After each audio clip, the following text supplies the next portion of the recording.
샬롬, 복된 금요일입니다. 오늘 하나님의 말씀으로 하루를 시작하는 여러분의 삶에 주님께서 주시는 위로와 평강이 가득하기를 축복합니다. 올 한 해도 하나님의 은혜 가운데 거하기를 간절히 소망합니다. 함께 나눌 말씀은 요한복음 4장 43절부터입니다. 이틀 뒤에 예수께서는 거기를 떠나서 갈릴리로 가셨다. 예수께서 친히 밝히시기를 예언자는 자기 고향에서는 존경을 받지 못한다 하셨다. 예수께서 갈릴리에 도착하시니 갈릴리 사람들이 예수를 환영하였다. 그들도 명절을 지키러 예루살렘에 갔다가 예수께서 거기서 하신 모든 일을 보았기 때문이다. 예수께서 또다시 갈릴리 가나로 가셨다. 그곳은 전에 물로 포도주를 만드신 곳이다. 거기에 왕의 신하가 한 사람이 있었는데 그의 아들이 가버나움에서 앓고 있었다. 그 사람은 예수께서 유대에서 나와 갈릴리로 들어오셨다는 소문을 듣고 예수께 와서 제발 가버나움으로 내려오셔서 아들을 고쳐주십시오 하고 애원하였다. 아들이 거의 죽게 되었기 때문이다. 예수께서 그에게 말씀하셨다. 너희는 표징이나 기이한 일들을 보지 않고는 결코 믿으려고 하지 않는다. 그 신하가 예수께 간청하였다. 선생님, 내 아이가 죽기 전에 내려와 주십시오.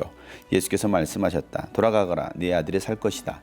그는 예수께서 자기에게 하신 말씀을 믿고 떠나갔다. 그가 내려가는 도중에 종들이 마중 나와 그 아이가 살았다고 보고하였다. 그가 종들에게 아이가 낫게 된 때를 물어보니 어제 오후 1시에 열기가 떨어졌습니다 하고 종들이 대답하였다. 아이의 아버지는 그때가 예수께서 그에게 네 아들이 살 것이다 하고 말씀하신 바로 그 시각인 것을 알았다. 그래서 그와 그의 온 집안이 함께 예수를 믿었다. 이것은 예수께서 유대에서 나와서 갈릴리로 돌아오신 뒤에 행하신 두 번째 표징이다. 아멘.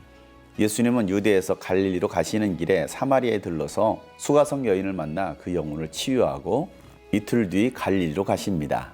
예수님께서 갈릴리로 들어가시니까 이 갈릴리 사람들이 예수님을 환영합니다. 예수님께서 6월절에 예루살렘에서 행하셨던 일들을 보았기 때문에 예수님을 환영하고 있습니다.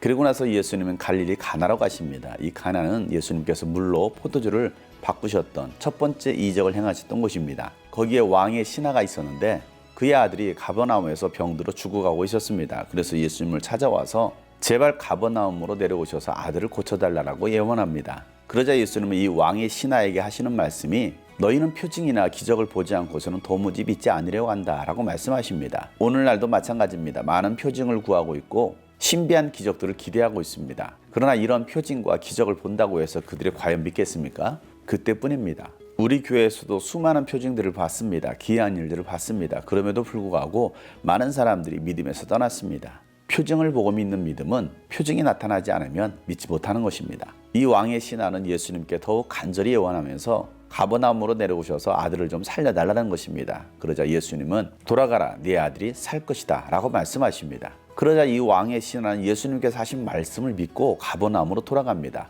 돌아가는 길에 종들이 왕의 신하를 만나러 와서 보고하기를 아들이 살았다라는 것입니다.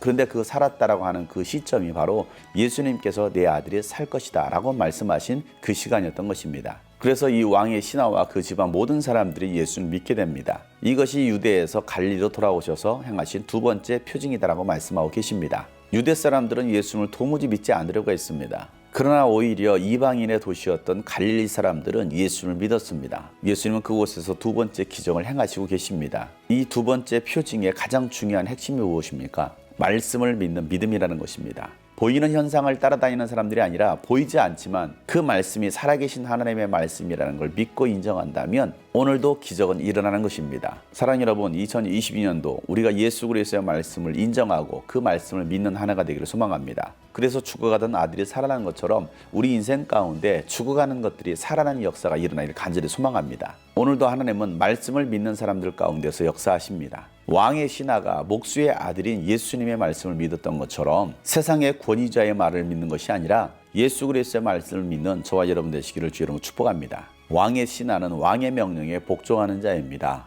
이 왕의 신하는 예수님을 왕으로 모시는 것입니다. 여러분에게 있어서 왕은 누구이십니까? 예수님이 여러분의 인생 가운데 참된 왕이심을 믿으시고 그 왕 되신 예수님의 말씀을 믿고 나아갈 수 있는 여러분 되시기를 주님으로 축복합니다. 샬롬.